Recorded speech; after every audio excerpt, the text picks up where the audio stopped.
Hey guys, it's Graham. What's cracking? Midnight Ride. Okay, I caught a brainwave earlier.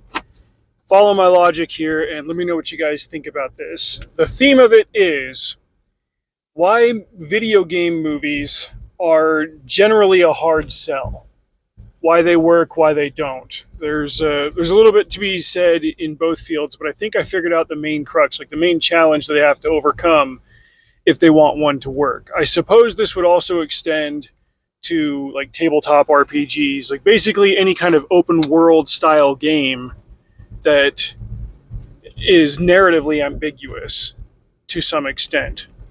Let me explain. All right, so for a decade and a half, maybe even longer than that, like it really started in the 80s or the 90s with Blade. I mean, I understand that we had Superman and Batman before then, but the Marvel movie glut really kicked off initially with Blade in 1998.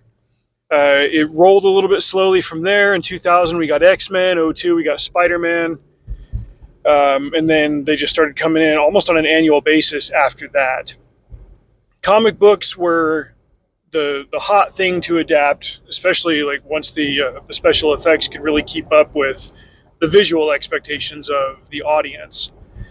But in the last several years, we've seen that really tire out and get exhausted. And I remember probably 5 years back asking a question to my Facebook friends saying, once this wave has fallen, what do you think is going to fill the void? Like, what's going to be the next big popular thing that Hollywood fixates on for a while? Because, like I said before, superhero movies really started to hit their stride. In the 90s, everything was either aliens or natural disasters. And then we got the comic book stuff. That's not necessarily to say superheroes, although the majority of it was. Well, my thought that it was going to be space opera, but Star Wars is fizzled out.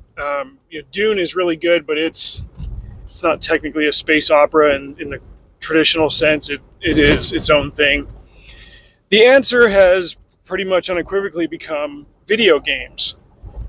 Not just in the sense of like Super Mario getting adapted. That's kind of a different thing because it's a kids movie.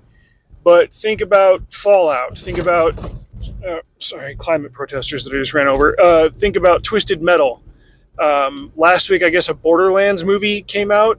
Now, I am not a gamer necessarily, but I'll come back to that in a minute. I'm only peripherally familiar with a lot of these works through pop culture, but if I've got gamer friends that play something, I'll ask about it. I think, almost a decade ago at this point, they tried making an Assassin's Creed movie. My roommates in college were gamers, so I'm familiar with the big properties like Call of Duty and Halo. I think I played Assassin's Creed with them once or twice. There was an Assassin's Creed movie that they made that wasn't very successful at all. I never heard anything good about it.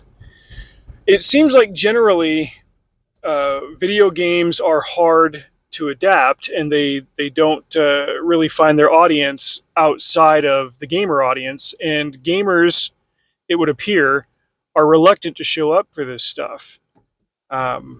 Maybe I'm wrong, but in a box office sense, the films don't really match the level of popularity or financial success that the games do. Like, it's strange that players will shell out $60 for one game, but are reticent to pay $10, or in this inflated market, $18 for one film ticket. And I've never really given that a whole lot of analysis or thought as to why. I assumed it was just one of those things, like gamers like games and film fans like moviegoers like movies. Well, what's the reasoning behind it? Well, here's Graham weighing in on games. So last week when I was in Vegas, I was visiting some family, and my brother-in-law, he and I got to talking about games and shows and what. He asked me if I'd seen Fallout. No, I've seen the clips from it. It seems like there's a lot cool in it, but I'm not familiar with the game lore all that much. I've been playing Fallout Shelter. And he goes, well, I got a spare PS3 if you want to take it home, and I got some games I can send with you. It turns out, for a while on Craigslist, he was just buying and flipping all the old PS3s he could get his hands on, and he ended up with one that he couldn't sell by the time all was said and done. And yeah, so he just hooked me up with a PS3 and Fallout New Vegas, which we got to talking about the B-17 that's in Lake Mead. I've got a personal story about that one. I'll share it some other time. But I thought, like I said, hey, I heard that they actually put that plane in this Fallout New Vegas game. He goes, yeah, I'll give you my copy and you can play it out. I finally set up the PS3 today and I put in Fallout and I spent about 45 minutes just going through the introductory stuff and figuring out the controls, setting up my character, and wandering around the initial setting, which is Goodsprings, Nevada. That's another one that I could do a video on. But just farting around for 45 minutes and getting familiar with it, I thought, okay, I'm starting to get it. And here's what the crux of this is all coming to.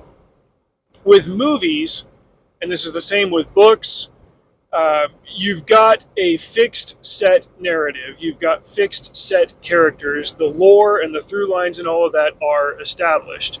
Every single time you read that book, unless it's a choose your own adventure, or every single time you play that movie, the whole thing is going to be the same. With video games and with the open world stuff and the malleability of it all, it's interactive entertainment that you don't really get in any other format. I guess you can with tabletop games and stuff. You can overly focus on several different aspects of it and have a different experience every time you play it. You might say, I want to go through and fart around with all of my character statistics on this one and get my attributes built up, or I'm going to log in this time and I'm going to completely explore every iota of this city, or I'm going to come over here and pick up all these items and stack these rocks to do something funny with it. Like you can do your own thing with it, or you can do an ever-changing series of quests. Now, granted, there are some narrative through lines to the story. There's an overall story to the game, and then you can get sidetracked with other random quests that pop up, and there's benefit to that. But there's an immense amount of flexibility that comes to all of that.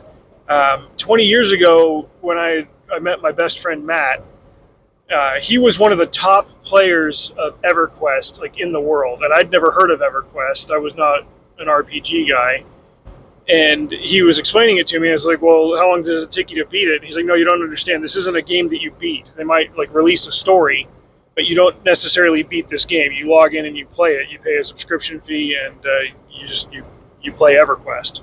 It's like, "Huh, that's weird." But I get it now. Like, imagine if you were to go to a museum and stare at a piece of art, but you could walk into the art, you could interact with it, you could see behind corners, and you could have a completely unique, interactive, and self-determined experience with it every single time. Well, that's what you get with the games.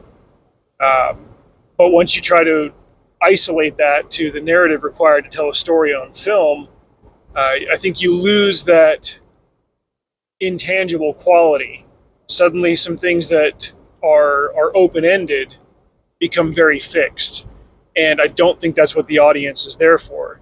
So if you can't satisfy a staggering majority of the video game audience by giving them enough of the same experience in film that they do with the game, then you're going to lose out on them. And then for the normie audience who's outside of that, they might look at it and say, well, I don't play that game. I don't know anything about it. It seems weird. I don't know. And then it becomes less approachable for them, and here we are. This is, again, I'm speaking in generalities. I'm not saying this in the sense of, like, this is what happened with the Borderlands movie, which what I get from the reviews, whether it's critics or general audience stuff or whatever, apparently this was not a very well-received movie, and it was really unfaithful to the source material. I don't know. I'm not speaking to that generally or specifically. It seems that generally video games don't sell as well when they're turned into movies, and I'm thinking that might be why. It's meant for a different type of entertainment altogether. After I kind of had that epiphany, I thought over to Warhammer, which last I heard it's kind of stuck in development hell because there's tug of war stuff going on between the studios and Games Workshop and whatever. But that was the initial question that people had when Cavill's Warhammer show was, originally announced. Is like, well, what's the story going to be? Because this is such a well-developed and broadly established IP that there's no single like Warhammer story other than like the core lore about who the God Emperor is and his origins and what he's been doing for the last 40,000 years.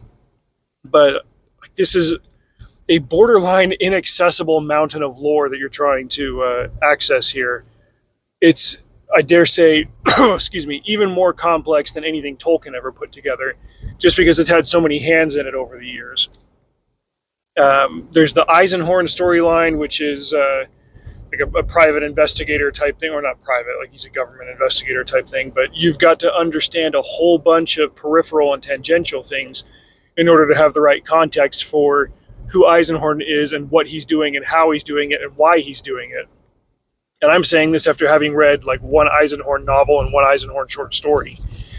And that's not getting into other characters like Caiaphas Cain or Gaunt or anybody. Like, there are literally hundreds and hundreds of Warhammer novels, and even within specific series of that, like I think the Horus Rising series, the Horus Heresy series, is like 70 books within those 100. Like, it's just massive. Now, with a property like Warhammer, the lore being so massive kind of gives you a pass, because then you can just say, well, I'm not telling the overall story of Warhammer, because it would be impossible to do.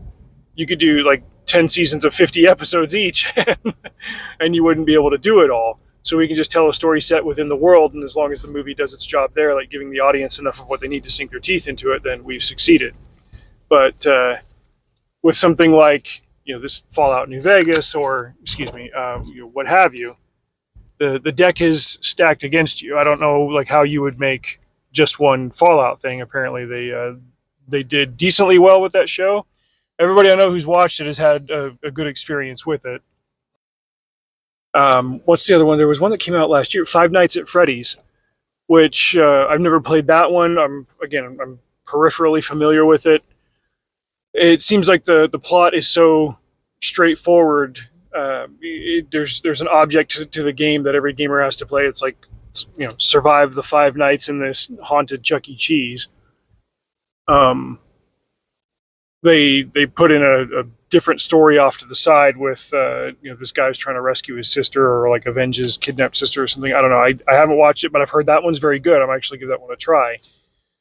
But in summary, like I think that's the general difficulty that video game movies have, is they take the malleable and they make it fixed. And I think they lose what the majority of that audience is willing to hand over their money for to begin with. So let me know what you guys think. And till next time, drive safe. See you out there.